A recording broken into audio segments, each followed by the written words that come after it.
Noah tweeting out, "Oh, I did my first 400-meter workout. Maybe I'm going to enter in that." First, did you see this workout? Yeah. Were you there? Can you give us some game? How was this 400-meter workout? And what time we think he's running, man? See World Athletics with talking about the 300 hurdles. They're adding all the events that nobody's asking for people to add. Nobody asked for the 300 hurdles. Nobody asked for the mixed 4x1. But we got them anyway. The most talented athletes right now, Noah, Rai, Grant, and Tebogo. Obviously, we've seen Noah do the 1 and the 2. Grant, obviously, we've seen him in it from high school and college. 4x4, 200s, 100s, 60s, 60 hurdles, long jumps. Like, we know Grant is absolutely elite and dominant all time in his event. And then Rai, same thing.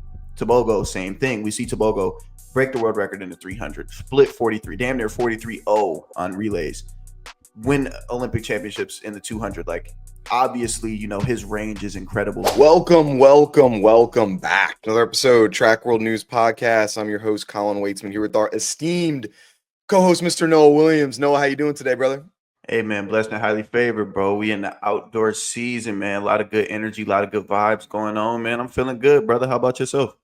Doing good. It's finally outdoor, bump all that indoor track stuff. This is where the real dogs come out to play, as they say. So I'm excited.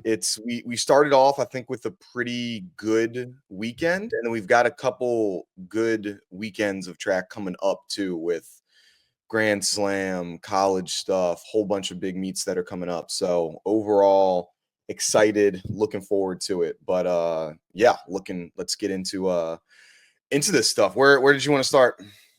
Hey, man, well, we had Texas Relays, kicking off the outdoor season. It's kind of like a monumental-ish meet. There's always a lot of energy and hype around it, always broadcasted. So yeah, let's start with with Texas Relays, some things that you saw there, some things that you were excited about. Yeah. Before I got into that, did you ever go to Texas Relays? I know that the LSU sometimes they had your own meet on the same weekend, but you ever go there? Yeah, I was there 2021. I think we got the best I ever did there. I never ran an individual, but we got second in the 4x4 one year. I think we ran 3 flat and got second, which was nasty. But I love the meet though, bro. Just the atmosphere and the environment at Texas Relays. If you're a fan of track and field, I think that's a place that you need to check out before you clock out. So I love Texas Relays, bro. Losing at 3 flat in 4x4 in a regular season meet is diabolical. Who wait, let me guess. So that was 2021 LSU. Y'all won in the national championship though that year, right? The team national championship, but not the 4x4. Not the 4x4, yeah, because you had already locked it up by that point. And yeah. So you probably was that Arizona State? No, we lost to NCAT actually. Oh yes, that's when they had their like generational run for their team. Oh yeah, I forgot. So what was that like environment like? How is it at like Texas Relays? Bro, it was nothing like that. Honestly, I ran at national championships, I've ran at trials, I've ran at world meets. Like the fandom of Austin University of Texas track fans it's so felt. Like it's so passionate, it's so loud, it's so respectful as well. And obviously you have upwards of 60 schools there as well filling the stands. So people really come and show love. So as you're walking out and being escorted out as like an anchor runner or whatever, you can kind of just look up in the stands and see everything that's going on. Like I still have vivid memories of looking into the stands and seeing a few pretty women in the stands and stuff. Look, actually, let me put on a show for them kind of thing. But yeah, man, it's like no other, bro. I actually split like a 43-2 and we got second, but that's neither here nor there. Damn, that's insane. Yeah. That's insane. No, I really want to get out to Texas Relay sometime. It looks like I feel that one, Drake and like Penn Relays or some of like the bigger regular season kind of meets in at least the United States. So hopefully get out to one of those because it looks exciting. So it looks good. Yeah, absolutely, bro. But to get into some of my one of the biggest performances that I saw from it, I mean, I guess just Texas it's always windy, which kind of like stinks. It's always like 4.0 wind, but the competitions are still like A1. And so probably the biggest one that I liked was the Indya Mayberry in the 100. She ran. Now, yes, it was crazy windy. What was it? I think it was like 3.5 or something like that. But She ran a 1091. Once again, like as a freshman, to see her composure through nationals when we don't know how you're going to react at at that age, because you can get it can either elevate you or like completely go down.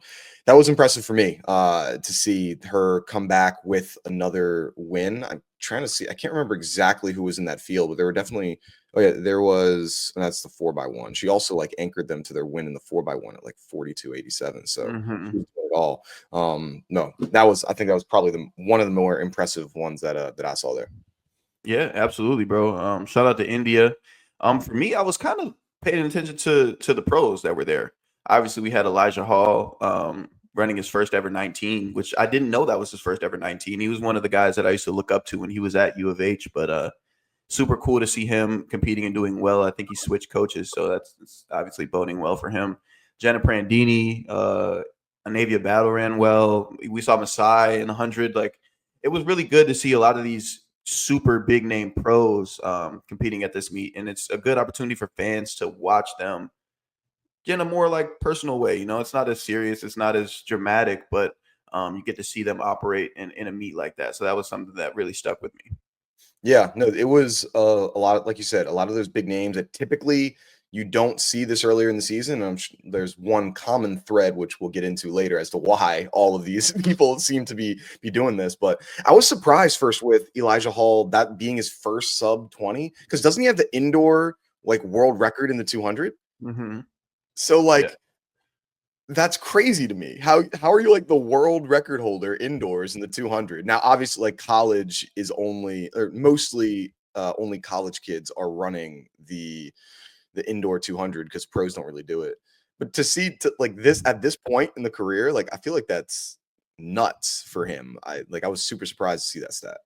Yeah, absolutely. I feel like when he broke that record, I believe it was 20.02, but when he broke it, it might have been 2018, 2019, maybe. That was a while ago. So for him to find this success, I guess we want to say later on in his career, it's rare. Honestly, it's special. But like I said, I think he switched coaches. I don't know who he's with. I want to say he's with Fast University, those guys over there.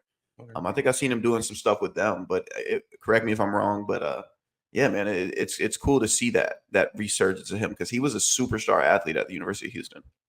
Yeah, no, shout out Fast University, Fast U, Coach Will Collins. Like they good. They got some real good athletes all, high school through pro. So I didn't know that.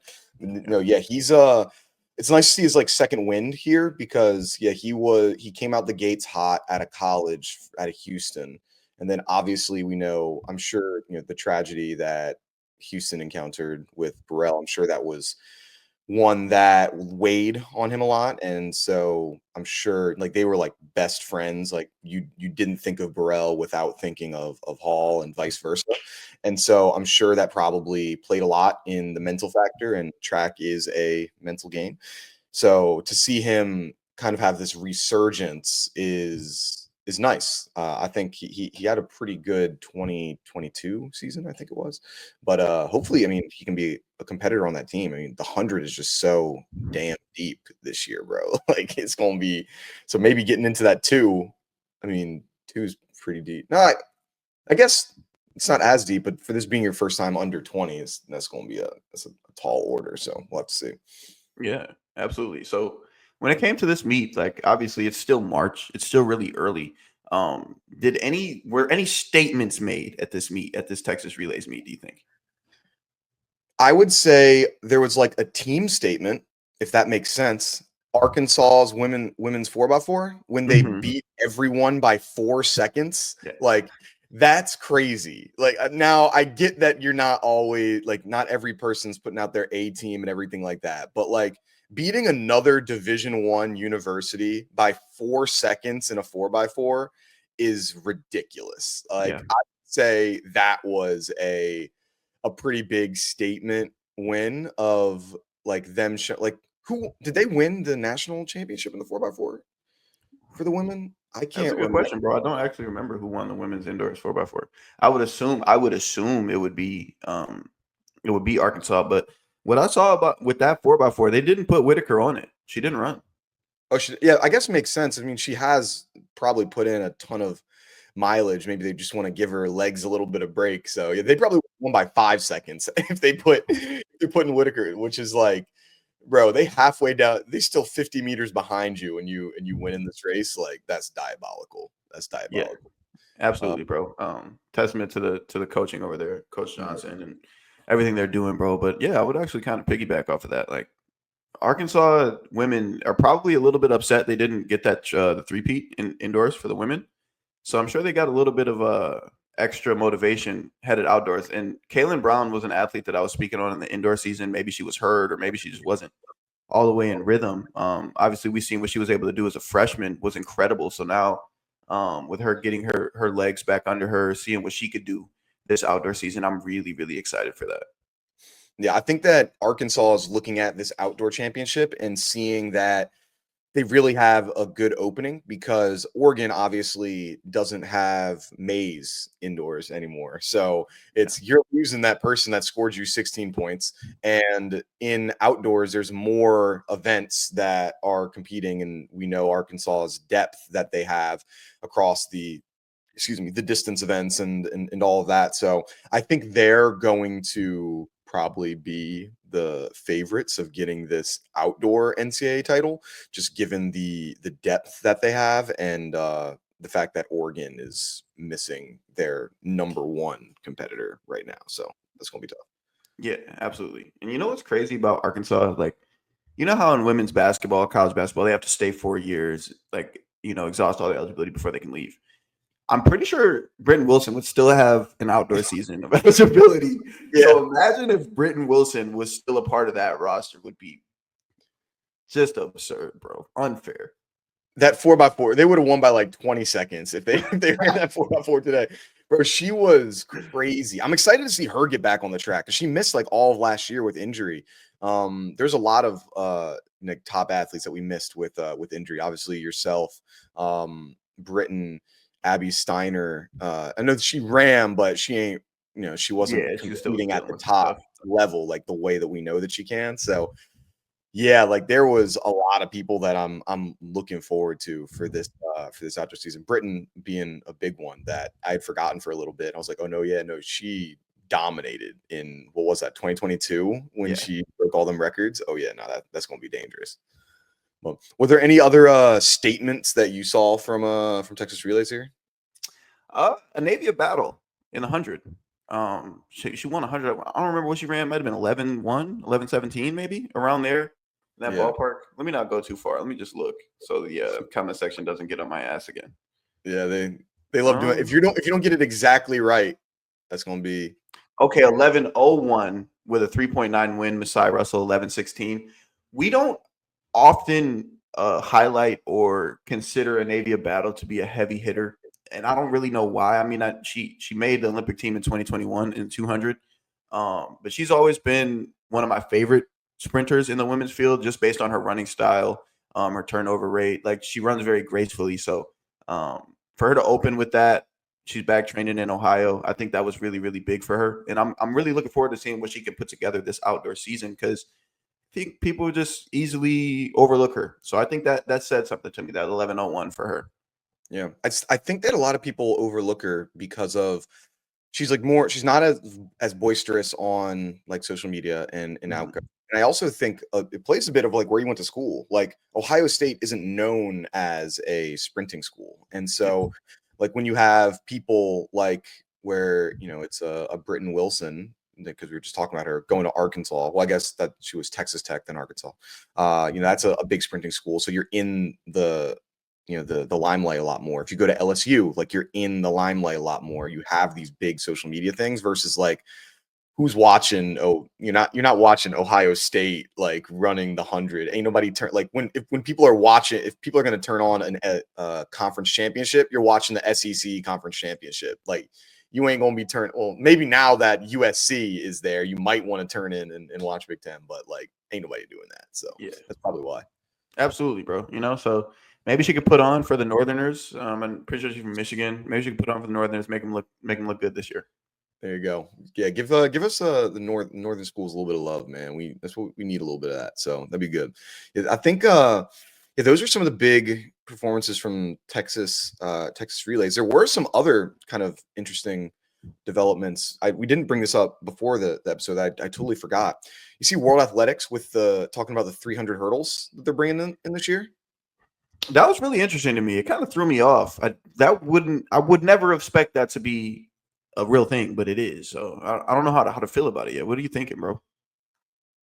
I think like they're adding all the events that nobody's asking for people to add.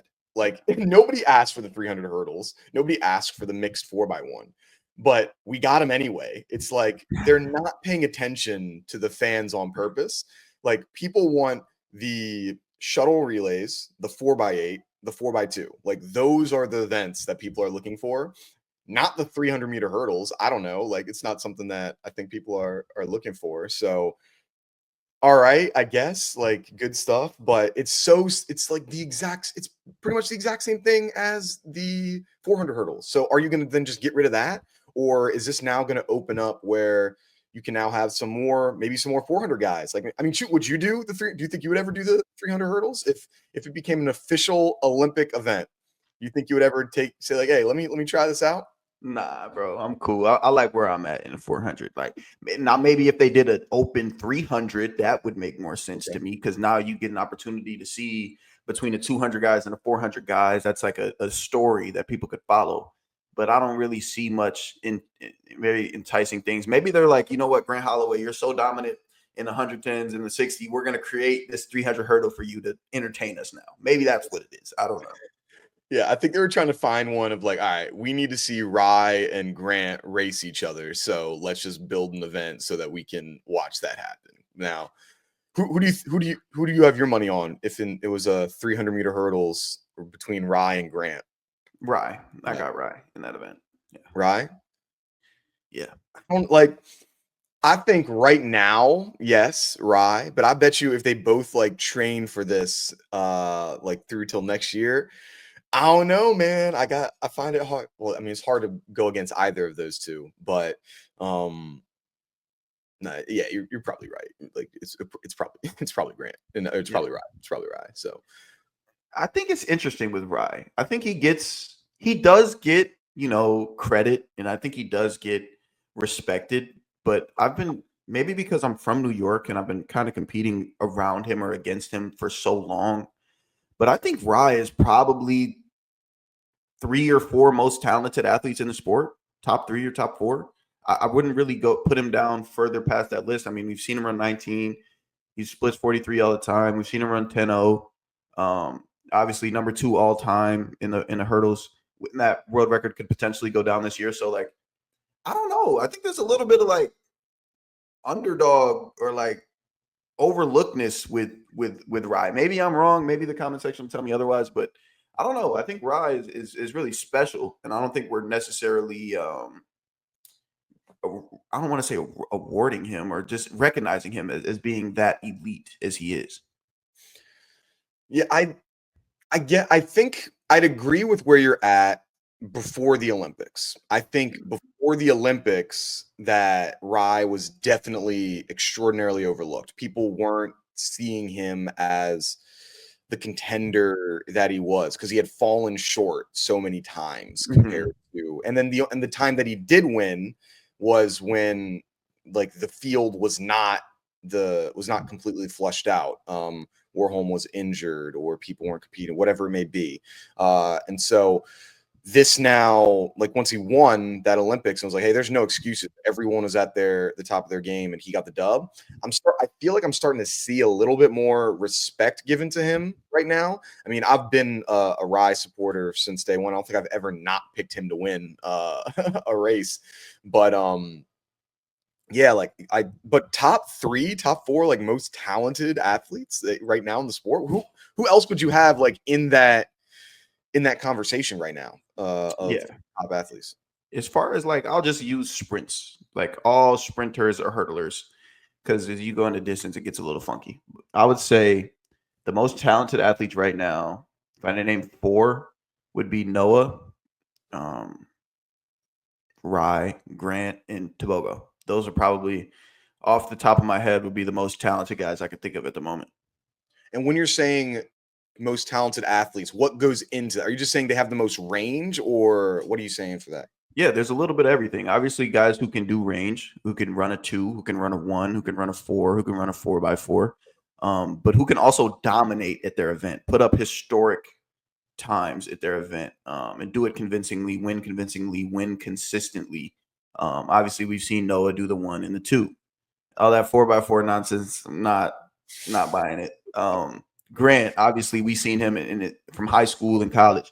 4x4, 200s, 100s, 60s, 60 hurdles, long jumps. Like, we know Grant is absolutely elite and dominant all time in his event. And then Rai, same thing.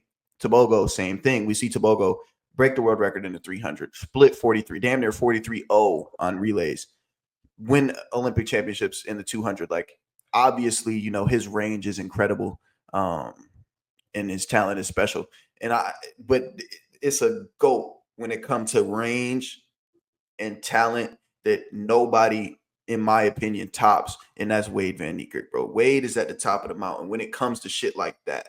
When it comes to having range, being able to dominate in multiple different events, Wade, obviously Michael Johnson is a different era, but kind of talking to the more recent years, Wade is incredible when it comes to that. Okay. I got two names then for you of where you would put these people. I think they're kind of close in what you're considering for like, hey, top athletes. I think they both, well, we'll see. So the two that I'm thinking of are Kenny Bednark and Arian Knighton. I think that both of them have also shown an incredible range for what they do. Now, I guess the two not the knock that I would have, I guess you could have for Kenny would be he's the most consistent athlete I think in the world right now, but he hasn't gotten to that peak yet where he's been second or third in every championship, which I think there's something to say to that you're in the contention for all of it. And we've seen him like be able to do some fours and some twos and some ones. And so where would you put were they in that kind of like category for you as well, or where you got them lined up? Not to me. I think they're both incredible athletes. I'm not taking anything away from them or disrespecting them. But I was on the track when I saw Freddie run like 40 or 46.8, I think it was. I was there that day, and I wasn't moved. But that same weekend, Fred went out and ran 44. So Fred would be somebody that I would put above Arion and Kenny as far as talent and range and being able to do multiple things. Now, that, like I said, that's not to disrespect Kenny because I think he's a cool dude and a very talented athlete. Arion, I don't know him as much, but I know he's hell of a talented athlete and he's young. But I think Fred would be that next one. Fred and Norman would be that next one when it comes to overall talent, having a lot of range, doing a lot of things. Mm-hmm. Yeah, I see it with Norman. I thought that he was gonna. I don't know. I thought he would like Norman was going to be that guy. Yeah. I mean, he's had some win. Like, it still doesn't feel like legitimate to me. I don't know. Like, it still feels like, yeah, you should be like you're great, 100%. Like you're one of the top 400 guys in the world and in the U.S. for sure. But like you were like, I thought he was going to be Michael Johnson. Like I thought that Michael Norman was going to be Michael Johnson, and those are really high expectations. He still is performing in the 1% of like pro athletes, winning individual golds and all of that. But it's crazy. It still feels like he's not capitalized on that talent that he's had, whether it's some, injuries, just the sport of track and field, that's kind of how it goes, or it's a variety of different things. It just I felt like there's still more, and he's still young. He still have plenty of time to capitalize, but I just thought I was going to get more from him, like than where he is right now. Yeah, Norman's an interesting case, bro. Kind of a one of one kind of thing. I've been up close with him. I've been in races with him, and he is immensely talented. But I've seen on the dark side, I guess you could say, like where his mental psyche might take him at times. I've seen him, just kind of being a bit emotional at times, or being a bit overwhelmed at times, or maybe nervous, anxious. A lot of those emotions play into factor, and obviously it is a mental sport. So, not to bash him or anything, it's just things that I've witnessed with my own two eyes. That might be inhibiting him a little bit from reaching his full potential. Yeah, I think he still has some time to be able to do it. Obviously, I mean, I know LA will probably be big because he's California kid, so I'm sure as he's going to start ramping things up. But I mean, you mentioned, well, to pivot a little bit, you mentioned it of Noah tweeting out, "Oh, I did my first 400-meter workout. Maybe I'm going to enter in that first." Did you see this workout? Yeah. Were you there? Can you give us some game? How was this 400-meter workout? And what time we think he running, man? What's going on? Bro, I can't say too much. I can't expose my coach's workouts, Yeah, nor can I expose what happened to Noah that day. There were some nice runs. There were some nice runs done by Noah, by Jareem, by Udodi, by everybody in the group. Everybody ran well. Now hearing the aftermath of it and being there for the immense treatment sessions after, and my calf hurts and my back hurts and all of that from him and everybody was feeling it that day. But hey, I think we got to pump the brakes a little bit when it comes to being on the 4x4. If he could do this, I need him to. I'm gonna talk to him tomorrow, but I'm gonna need him to do this for the next cycle for the next 4 weeks. Get a little bit of, cause see, Ocho Cinco talk about you got to callous your body. Eat McDonald's, callous it. So when it comes to the 400, you got to callous your body to them workouts. And that was Noah's first one of the year. He tweeted it. He's like, "That did my first 400 workout of the year." He need about 4 more before he'll be ready to hop in a 4x4, I think. But hey, Noah, unpredictable athlete, so maybe he'll prove me wrong. We'll see. We're gonna talk about it and talk shit about it tomorrow. So yeah, you say he got range, so he'll be able to be there, man. So your coach has got some of them hard workouts. So there you are. Not surprised that Brahman's lining y'all up for real. So all right, we'll see if we ever see him in the 4x4. Or doing these 400 workouts. We'll know what's up. So before we get into some predictions for Grand Slam, we did have a few, I guess, outside of Texas Relay performances to go over. I guess we'll start off briefly. Might as well start with the 400. The woman that just kind of captured the weekend, I would say, Salwa Eid Naser, with what was it, a 48? Was it 48:34? whoa. Was that it? Or 94? Was it It might 48, have 94? been 94. 34 sounds crazy. Yeah, that'd be insane. I know it ended in 4. I think it's, let's see. I'm trying to find where that stat was. Where'd it go? Yeah, 48:94. So she ran a 48:94, the fastest 400 meters ever ran by a woman in the month of March. Where, I mean, obviously, I feel she's got to be a favorite in especially these early Grand Slams. But what was your kind of reaction seeing her? I mean, she's back on the track. This is what, her second season back since she was her suspension. How you think that race was? What's the breakdown? Bro, that was incredible, dog. I didn't watch the race personally. I just saw the time of the 4 and the 2. But in 2019, when she won the world championship in the 400, I didn't look too much into the politics of things. I just thought she was incredible. I thought she was a dog. I thought she was fast top end. I thought she was strong.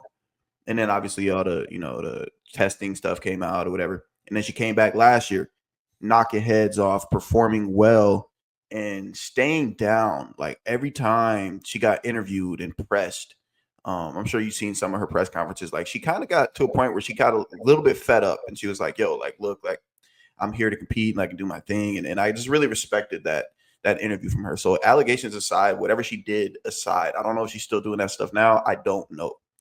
All I know is as an athlete, tracking back to 2019, I thought she was really special. So that performance was fucking incredible. Obviously, you said she's the fastest woman to ever run that in a month of March, headed to a Grand Slam. So maybe, looking forward to Grand Slam, this might be an opportunity for her to stamp herself early in this season. Like, look, I'm not here to fuck around.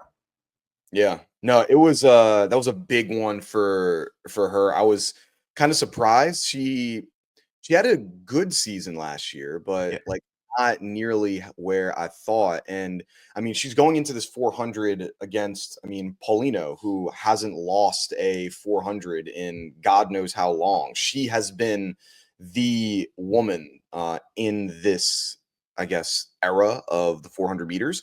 And so, I mean, they're racing in what, 5 days now. Mhm. Well, I guess when this comes out, like 4 days in Jamaica. So that's going to be a top matchup that we have. I mean, why don't we just get into that one? So Grand Slam. Why don't Yeah. we? Well, anything non-Grand Slam that we wanted to touch Nah, on? I'm ready, bro. I was trying to get there. I'm trying to get there right now. Let's do it. Let's do it. All right. Well, we might as well, since we're talking about the women's 400, we might as well just go right into the 400 meters. So I have here, I'm going to go through with the stats. First off, just some last things to go over for Grand Slam track. Shout out to them where they're going to be broadcasting live in 189 different countries. Shout out to them, like first time having these big leagues, and like they're doing it right. So they're big thing for them was like the visibility, making sure that people have the ability to watch their competitions, and they're doing it. Like they're putting themselves in that they're allowing that to happen. So in the 400, so keep in mind these women are running both the 400 as well as the 200. So they run the 200 on day one. They're the very first event of the day, and then they run the 400 after. So we've got Alexis Holmes, Salwa Eid Naser, Merlati Paulino, Nikisha Price, Gabby Thomas, Dina Asher Smith, Talitha Diggs, and then Stacey Ann Williams. Dina Asher, Talitha, and Stacey Ann Williams are all the challengers. All the other women are the racers that are there. So who do you got for your top three? 400 and 200 in that group. Keep in mind 200 is the first one that they're doing. This is a tough call, bro, but I got Salwa first place. You're talking four? Yeah, for the Okay. for the whole event as a whole, or just for the 400? Well, I was going to say for the 4 and the 2. I don't know how their, I guess, the point system is, but yeah. So winning the 400, you got her. Salwa winning the 4. I would Mhm. say Paulino takes. I would say Alexis Holmes takes second, and Paulino will take third. It's no disrespect to her. She just hasn't. I don't believe she's opened up this year. And Alexis obviously had an incredible indoor season with a little bit more to gain. Obviously, she got second at the World Indoor Championship. So I'll take Alexis second. I'll take Paulino third there. I think Nikisha Price is going to have a hell of a run, though. I'm a big fan of Nikisha Price, so I think she'll do some good things too. But for that 4, that's my top 3. What you got, brother? Yeah, we're close. I was just flip flopping Paulino and Holmes. I got Salwa Eid Naser, Paulino, and then Holmes. One, like, yes, I know we haven't really seen Paulino too much, and Holmes has had a successful indoor season, but like she hasn't lost a 400, and now she's going to go from first to third. Like I don't know if I can co-sign that. I don't know if I can co-sign going from first over the last like 2 years to, oh, now she's just barely making it onto the podium. Like I don't know about that. Like, so I mean Nasser I think is just in a different realm right now, and like yeah, after that 48, like that's incredible. So that's probably what I have for the 400. Okay. What And then about them running? keeping it Yeah, in that field for the 200. What does that 200 look like? How does that shake out? yeah. So for me in the 2, I'm gonna go Gabby Thomas with the win. I'm gonna go Talitha Diggs coming in second, and then in third, I'm gonna go Dina Asher Smith. Okay. Well, Salwa Eid Naser is going to drop a bomb in that 2. They're starting with the 2. She's going to win the 2. I would say Gabby gets second and Dina gets third. Has she like? Have we seen Salwa do 200s before? Like, I don't like. She just ran 22.4 this weekend, didn't she? Did she? Like, like Yeah. most of her career, she's obviously a 400 woman, but uh, over Gabby, like that's her thing. And you're saying she's taking the L, and when they're starting with the 200. Yes. So over this past weekend, Salwa ran a 48.9, and 1 hour later she ran a 22.45. I think she's gonna win. Okay. Well, do you I think it's think she's going gonna like she's win. blowing her out? I don't know if she's gonna blow her out, but we've seen early season Gabby get beat by a lot of people that aren't even 200-meter runners. And that's no disrespect to Gabby. Like she's an Olympic champ, respect to her. But I've seen it in real life where Sydney McLaughlin comes out and beats her in a 200. Like and Sydney obviously is an incredible athlete, but yeah, I think Salwa's got it right now with this momentum she's carrying, for sure. Okay. All right. No, that's fair. I did. She has opened up slow, but I'd say the difference this time is that we've seen her beat.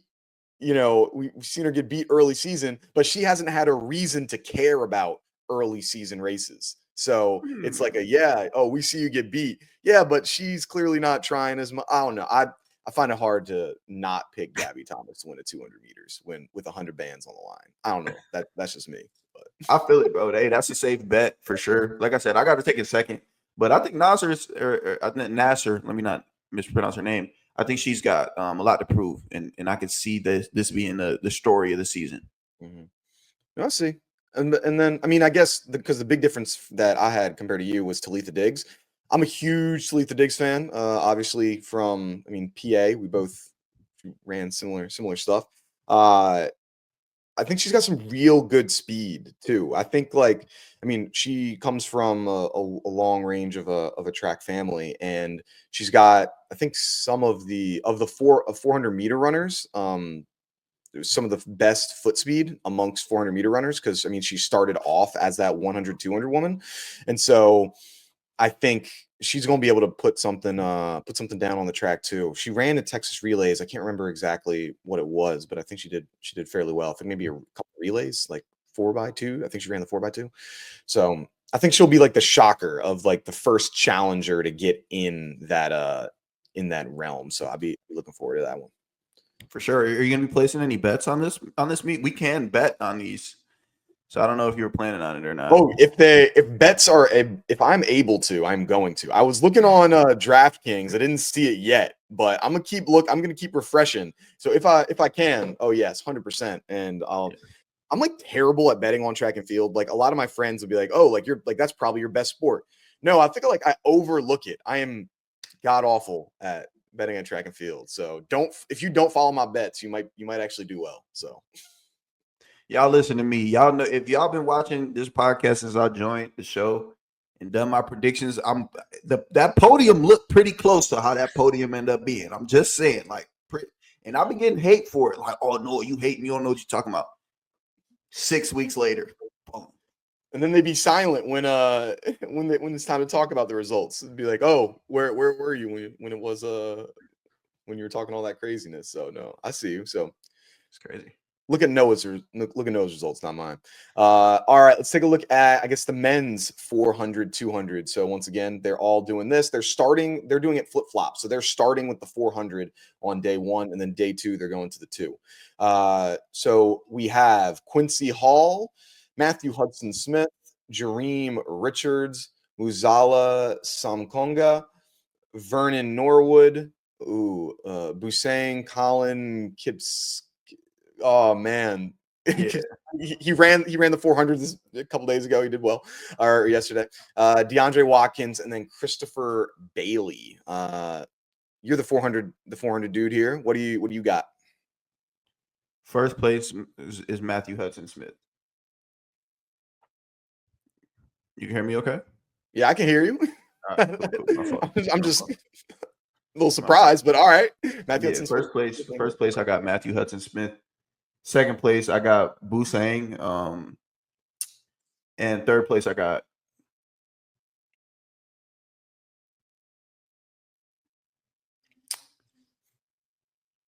it's tough. Third place, I got Vernon. All right, so I got to call you out because this is crazy. Your consistency or lack thereof week over week is insane. Did you not? I got to run the tape back. Did you not say that Jareem Richards is going to clear house in the Grand Slam throughout this entire year? And now you have him not even making the podium in the first ever race. What happened where you're completely doing a 180 compared to what you were talking about, 2 weeks ago? Yeah. I kind of had to look at what's going on right now in the sport. And Christopher Bailey might get top three as well. But Vernon's opened up. He's ran well. Matthew hasn't opened up yet, but every year he runs a smash of an opener. So he was already, for the Kingston meet, predetermined in my head. And Busang, the opener he had, I want to say he already opened up 44 something. I want to say like 44.3 or 44 Yeah, 4. he ran with he ran that same 400 that Tebogo did this past weekend. Okay. But he won it, right? Yeah, He he was won, the and victor. Tebogo came in fourth or third, something like that. So we're seeing those guys be ready really early and have really good long seasons. It translated to the Olympics last year in the 4x4. But for this first one, I think this is going to be the funkiest one as far as the 400-meter group goes. Quincy doesn't usually open up very well. So he's Olympic champ. I got worlds of respect for Quincy, but he doesn't open up very well. So I think this is going to be the one where he kind of gets his rhythm, gets into it, kind of feels what the field's like. Christopher Bailey's another one who had an incredible indoor season. We'll see if it'll translate to this first meet.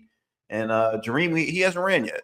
Jareem, I think he's done some special things in training. I think his body's ready. I think he's fit. I think he's in shape. But I think these other guys just got a little bit of a heads up or a head start for this first 400 meter. Now, when it goes to the 200 for that field, Dream's going to beat everybody in the Kingston meet. But for the 4, I think he might get third, fourth, fifth. We'll see. But prove me wrong, brother. Okay. All right. Well, I'm starting it off with Quincy Hall. Like you're the Olympic champ. Like I can't not put you at the top. So it's like when someone's like, "Oh, who are the power rankings for the NFL Super Bowl wise for the next year?" And you got to put the team, those Super Bowl champs, because the last time we saw it. Yeah, okay. Well, you don't know about that, Mr. Jets fan. Well, first of all, shout out Justin Fields. Y'all should do well this year. Or good luck. So I got Quincy Hall. I gotta have him up there. Then I'm gonna go. You actually named two of the other people I was thinking of. Christopher Bailey. I liked his indoor campaign that he's had this year, so I think he's going to be a threat. And he's coming off of a pretty good performance this year because he won Worlds, right, in the 400 indoor Worlds. Yeah. And then I go with Vernon Norwood as well. I think he had a really solid indoor kind of season. I'm going off of a lot of the guys that have ran indoor already because they're coming off of some races not too long ago, and so I think that they'll probably do fairly well. So those would be the people that I got. Yeah, and I haven't seen much from Simulconga. I don't want to disrespect him because he's an incredible 400-meter runner, but I just haven't seen anything from him, so I'm not going to pick him for the first one. Yeah, I don't know a ton about him. I probably should know more than I do, but like see him get in the mix. That'd be nice, man. All right, let's get into. Might as well do we'll do the 400. Is it the 400 hurdles and then close it out with the 100? That's cool. All right, let's do that. So our 400 hurdles. Whoops, where'd it go? Oh, here we are. So we'll do women 400 hurdles. We've got Rochelle Clayton, Jasmine Jones, Shamir Little, Sydney McLaughlin, Cheyenne Salmon, Cheyenne, yeah. Cheyenne, Andronette Knight, Kathleen Peters, and then Dalia Muhammad coming out. So who do you have coming in second and third place here? Of course, brother. Of course. I got Sydney McLaughlin winning, of course. Second place, I'll take Shamir Little. And third place, I'll take Jasmine Jones. I think the USA is going to sweep here. I like Cheyenne Salmon a lot. I like Andronette Knight a lot, but I think the American girls are going to take 1, 2, and 3 on this one. Yeah, I got the same order as well. I think that Sydney's going to take this far and away. It's not even going to be close. Do you think she's on world record watch? I mean, she breaks the world record like every time she steps on the track here, or do you think she's just going to go in and get this win because she has the 400 like the next day? I don't think she's going to be holding back. I don't think she's going to be holding back. I think she's going to give her all to this. World record watch, sure. She's so talented, yeah. So yeah, it'll be incredible to let's just see. Maybe this would be an over under as to how many seconds between her and the second place athlete. Now that sounds so disrespectful. I shouldn't even say that. But That's great. I'd say 0.99. Does she win by 1 full second or less? I think that feels like a fair line. Like, does Sydney McLaughlin win by a full second? That's so crazy, bro. But yeah, that's the narrative. I guess so, man. Yeah. Let's stamp it. You heard it here When first. when you're on, I mean, she's on that level where it's not like it's not disrespect to other people. It is that she's just that much better. It'd be like saying, how many more 3-pointers is Steph Curry going to have compared to your next favorite guy? Is she going to are they going to double them? It's like, sorry, it's not you're just not on that level. There are tax brackets and you are not there. So, yeah, she's going to dominate. Now, the open 400, I think it opens up a little bit compared to this group. Um, I'm not sure. I think she still is the favorite to win it in because I think she still has the best foot speed.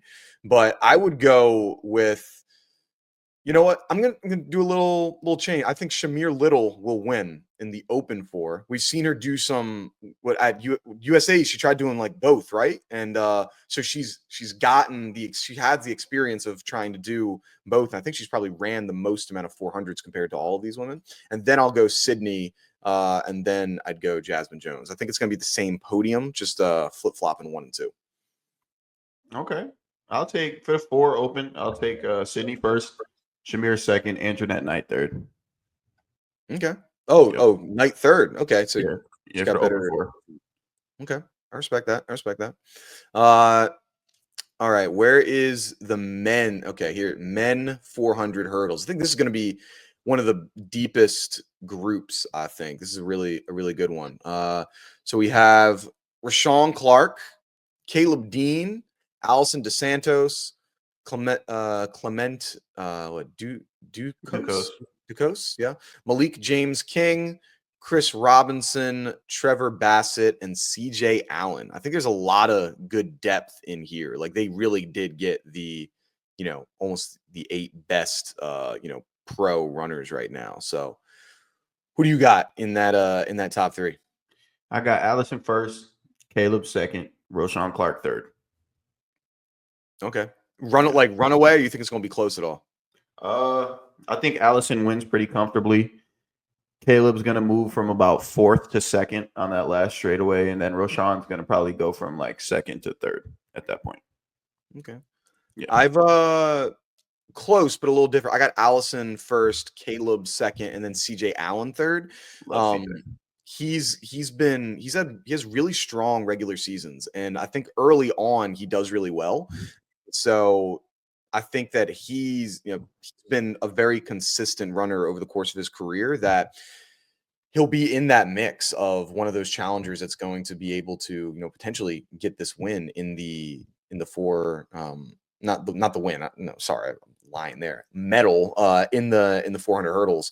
I really love, I'm a huge Trevor Bassett fan. I'm excited to see how he does. I don't know if he gets there right now. He had a little bit of a down year last year, despite like having a good season. Like his times just weren't there. So I'm hoping that he gets back to like where he was in that 2022. Is that when he medaled? Yeah, he was popping shit. Yeah, Yeah. Yeah, that's when he was doing well. So hopefully he'll be able to get back to that. Chris Robinson too. He was the Alabama cat last year that was one of the was he was the one that beat Caleb Dean, right? yeah, he beat Caleb like a year prior, so in Oh, okay. 2023, I believe. Yeah, Yeah. Yeah, he beat him because Caleb also he fell over the hurdle though at the last like hurdle 6 when yeah, he that was was at the trials, so I believe. Oh, that was okay. Yeah, different races. I was mixing the two up. Yeah, so I think it'll be close for those kind of top 3 or 4, but should be good. Yeah, and I like Roshan, bro. I got my private VPN out about a month ago, like the week of conferences, I want to say, and they had a meet in Jamaica, and I believe he ran like a 44.9 or 44.8, and this was like a month ago. So I was like, holy shit, dude, this is mad early. So it looks exciting, or it looks promising for him for sure. Clement Ducos obviously is a hell of an athlete, and you said it, bro. I love CJ Allen. Like CJ's story, him as an athlete, him as a dude. If you're ever around CJ Allen, it's just a blessing to be around him. That kind of guy, So shout out to him. I hope he does well, but I don't know if he cracks my top 3 this week. It's fair. It's fair. What about in the open four? Any changes in your podiums here? Open 4, I'll take Allison first, still Caleb second, and I'll go with my boy Trevor Bassett, Ohio's own, third place. There we go. 08. Well, he didn't go to Ohio State, but yeah. So I would say I'm gonna flip it a little bit. I got Caleb Dean winning the Open Four. I got Chris Robinson coming in second, and then I've got Allison Felix, not Allison Felix, sorry, Allison Dos Santos coming in third. I don't know. Like, I don't love Allison Dos Santos' foot speed in the 400 hurdles. I think that he's really tall and he's able to cover a lot of ground when he's going over these hurdles. I don't think he's as fast as some of the other men in the 400 hurdles. And with this being the second race that they're doing, I don't know. I think it's going to be a little upset, a little change here. I'm not picking chalk for both of them. So do you know out of this field who has the fastest open 400 PB? Yeah, but you see, that's why they run the races. Yes, we understand he does 100%. Got it. But I still don't love it. Like, don't love his. I don't know. Don't love his foot speed. I'm going Caleb here. I think like yes, he on paper, Allison DeSantos should win both of these. I get it, 100%. But like I don't think how often is he doing these two races in a row, same competition? It's hard to beat the same man twice. Like it's not easy to be able to go up and then beat those exact same. Hey, I just took $100,000 from you, and I'm about to do it again the next day. That's difficult to do, and so I think some of these guys won't come out with that extra something. And yeah, okay, you might have a better PR than me, you might have better PB than me, but like I ain't gonna let you go out and get that from me like that. So I think he's going. Yeah, it's gonna be a dogfight to the end for sure. But I'm thinking Caleb's gonna take it out. Okay. A quick aside to that, to what we spoke on earlier with Noah and speaking on that 400-meter workout that he did. Allison was also a part of that 400-meter workout, and I got to see some things that day. I'll leave it. I got to see some very incredible things. That's why it's not fair, because you got like we talking about like who are we predicting, and half the people in this dang race are in your event group. So you like, yeah, I saw them practice yesterday, and I'm like, yeah, I got no fucking clue. Like they haven't even opened up their season yet, and you see them every day. So you better have better predictions than me. That's all I gotta say. If you don't have better predictions, then we might have to revoke your track and field card there, because that would be insane. But yeah, you're doing well. All right, let's close this out with the 100 and 200 meters. So here it is. So the women's 100 will go here. We've got Brittany Brown, Melissa Jefferson Wooden. Shout out to Melissa Jefferson getting married. Congratulations. Daryl Nita, Alana Reed, Jason Sears, Kemba Nelson, Favor O'Feely, and Tamara Clark. Dogfight, I think, in this. Who you got? That's a burner of a field, bro. We starting with the 100, right? Yeah. Golly. First place, I got Melissa. Second, I got Jacius. Third, I got Favor O'Feely. All right. Why you got them three? Melissa's just incredible, bro. She doesn't always pop off the season that well, but I think they probably adjusted something in her training this year. I feel like she's ready, and she just got married. You know, they always do better after they get married. Yeah. Jacius, obviously incredible athlete. She ran, I think she won what was it, New Balance Grand Prix indoors or one of those meets. She ran well indoors. And then Favor, I was teammates with Favor. She always runs well at the beginning of the season. She probably open up, I would say 11-0, 10-9 maybe. Okay. Yeah, so that's what I see. We had a similar kind of poll. I had Melissa Jefferson Wooden first winning. I think she's I was nervous a little bit probably about a year or two ago, right after she came out of college, that she was kind of going to be like a one-hit wonder. I was a little bit nervous. I was like, I really like seeing her run. And there was a few times where I was like, I don't know if this is going to work out. but luckily, like she's maintained her consistency, and so I'm excited for that. And so I think that she'll be up there for the win. Then I had Jason Sears in second. She had a strong indoor season, and she'll be running those 400s for the first time since being at Tennessee, where she was dropping heat on a weekly basis. And then third, I had Daryl Nita. I think that she's had a strong career campaign over the 100, or even though I guess she's more hybrid. I guess a lot of the Great Britain athletes kind of do a little bit more both, but I think while she's not I don't, on paper, I think a Favor Ophelia or a Brittany Brown would be higher on that. I think, any given day, starting this off, I think her coming in third is a possibility. I really wanted I like Kemba Nelson a lot when she was at Oregon. I thought she did really well when she was at Oregon. I haven't seen. I mean, she's had a lot of injuries, I guess, kind of over the last few years, and I'm hoping that she can still be that next generation of Jamaican sprinters, because she showed some promise when she won, I guess, the 60-meter national title indoors years ago or so. So I hope that she can come back, but I haven't seen it, unfortunately, recently. But I think that's who I will go with. Good takes, bro. Good takes. What about for the two? Who you got for the two? For the two, I'll take Brittany. Need to rethink that. For the two, I got Favor one. Okay, there you go. I was going to say. I got Favor first place for the two. Second place, I'll take Brittany. Third place is going to be a dog fight between Daryl and Tamara Clark. And I think Tamara edges her out. Okay. So you said Tamara is third? Tamara third. Brittany Brown second. Favor first. Okay. All right. Close. Yeah, I had Favor Ophelia. I mean, former 200-meter NCAA record, or does she have it? I know she had it. I think she had it. I don't know if she still does, because I think Abby broke it like the week after it. She had it. Yeah. So I know they were going back and forth that year, which great year for track and field. 2021, 2022, one of the best years for track and field, easily. There was some exciting times being dropped there. So Favor Ophelia, I think she's going to come out with that win. She's the strongest 200-meter runner in this field, I feel. And then Brittany Brown, similar thing. She's I guess kind of based in that 200 world. And then, excuse me, I think it's really open out for that next spot there.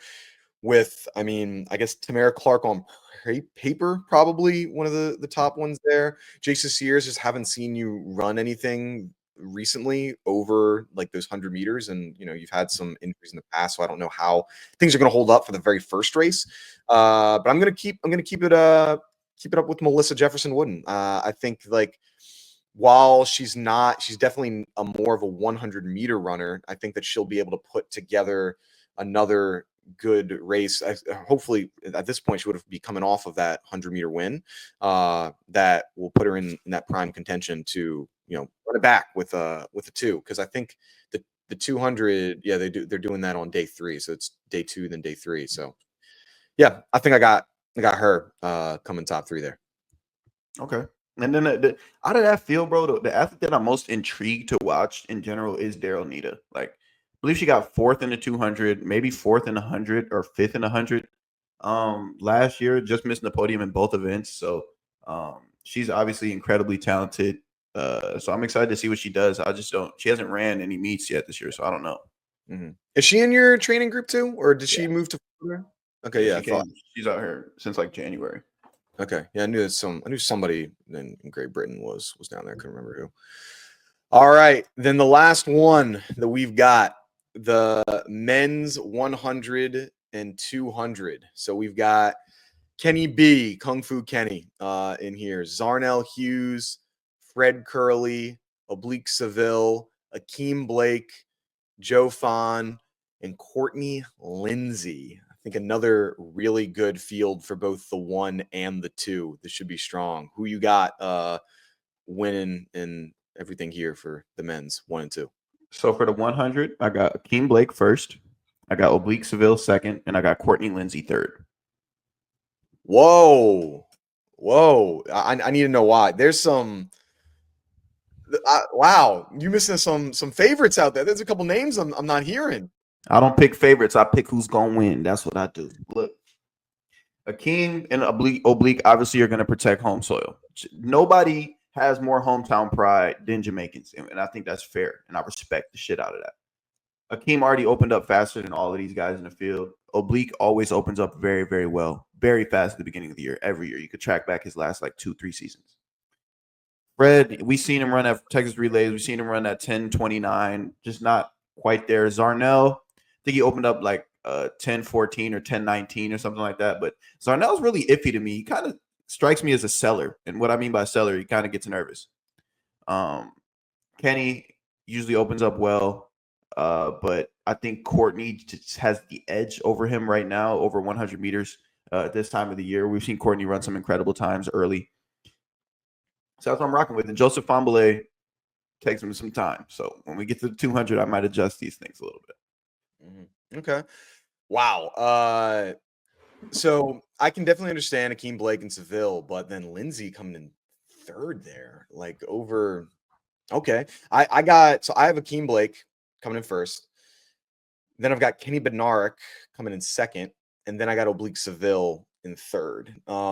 I think, I mean, as you mentioned, Kenny's like one of the most consistent people that I've seen on the track here. And while I haven't seen him like really open up as much, like he hasn't done really anything so far this season. Like I think he's got he like you said, he's opened up well in the past. And I'd like to see, I think he'll be able to continue that. But like, yeah, I think Akeem and Oblique there. They're not. I wouldn't say that they're early season merchants. Like they definitely they've performed well in championships, but they're people that have been able to do really well in the beginning of the year as well as really well in the end of the year. I think kind of shows to how the weather is, and a lot of because Jamaicans just had their champs this week, so I could see them going for it. But yeah, Joe, it takes him a little bit to get going in that 100. I think his when he won that NCAA 100 a little while ago, that was probably one of the best hundreds we'll see him be able to put together. Hopefully better, but I don't know. And yeah, Zarnell and Fred, I don't know yet. Like I know Fred did the 4x1, but I need to see you in an open one before because I can't forget that 10:29, man. It's hard to just like overlook. So I think that's what I got for the 100. Okay, respect. What you got for the 2? The 2, I'm gonna go Kenny first with the 2. I'm gonna go Joe Fawn second in the 200, and then I'm gonna go Zarnell Hughes in third place for the 200. Okay. First place, Courtney Lindsay. Second place, Kenny Bednarik. Third place, Fred Curley. Okay, so why? So you said you haven't seen enough from Fred in the 100 yet, but now with the 2, you're you're on board with him. Yeah, none of these guys are really 200-meter burners. I mean, outside of Kenny and Courtney. Kenny, Courtney, and Joseph. My fault. I was more so speaking on Zarnell, Oblique, and Akeem. I don't think they're absolute burners like that in the 200. But Courtney, I've seen Courtney open up 19.8 last year. You feel me? Like, and I think he's going to do something very similar this year. So I took Courtney first. Kenny, obviously, we know who he is, so I took him second. But Joe, I mean, Joe is an up and down kind of guy. Like sometimes we'll see Joe run incredibly 19.9s, 19.8s, but sometimes we'll see him run, 20.4, 20.3. Maybe not that slow, but you know what I mean? Like I think it's a lot of range with Joe, depending on the field and how things shake out. I think Fred's a dog, bro. I don't think Fred play about his money, especially I don't think he got a shoe deal right now. So I think he'll get third in that 200. Yeah. Fred is a free agent, so I'm sure he's probably trying to find who's going to help or who's going to put on a good performance here to get a new deal, whether it's re-signing with Nike or whomever it might be. But like, I think I like the way that Joe races, though. Of like, I love his "if I'm even, I'm leaving." Like towards the end there, where if it's a close race, I think he's got some of the best kicks. It's hard to say kick in a 200. It's such a short race, but I think that he's got a really good second half of that race. But Kenny has been able to get out and maintain, and so I think that should be well. And yeah, I just don't think Oblique Seville or Akeem Blake are going to really be factors in this 200. They're 100-meter guys for sure. So, and I think Zarnell just like surprised us. I think he had a good 200 at NYC Grand Prix a little while ago. I know he broke the British record in the, was that in the 200 or the 100 last year? He broke the British record. So I don't know. I think he might be able to put something together. You know, he's a tall guy. He's able to get down the track fast. So I think he might have a chance. But Courtney, yeah, I mean, I'm probably overlooking Courtney. I know he won when he won the NCAA championship in both events, obviously. So probably overlooking him. But I got to stick with my pick. I'm staying with what I'm going with. For sure. Hey, star of the meet gonna be Courtney Lindsay, y'all. Out of the whole meet, when the meet's over with, we gonna look back, and be like, damn, that Courtney Lindsay is a talented ass cat. Watch. Okay. Heard it here first. Heard it here first. Courtney Lindsay. He's been there. We know who he is, but it'll be a big weekend for him. So, all right, I'll see it. Cool. Well, I'm looking forward to it. To Grand Slam. Should be an exciting competition. They've been hyping this up. They've been rolling this out. They got the high school kids that are going to be running like beforehand, and we know how Jamaica high school track goes, so that should be exciting. I think like they've been down there for like a week now. Like I see some people that are all in that are in Jamaica right now with things. So it should be a nice competition. Looking forward to it. And yeah, I think any other stuff that we got, I think that's mostly everything. Oh, I got something huge. Most colossal thing we've spoke about all day. The International Athlete of the Week. Oh my goodness. None other than Salwa Eid Naser. Incredible performance this weekend from you. 48.9, 22.4. We got the certificate. I don't know if you can hear my printer in the back. It's printing it out for you right now.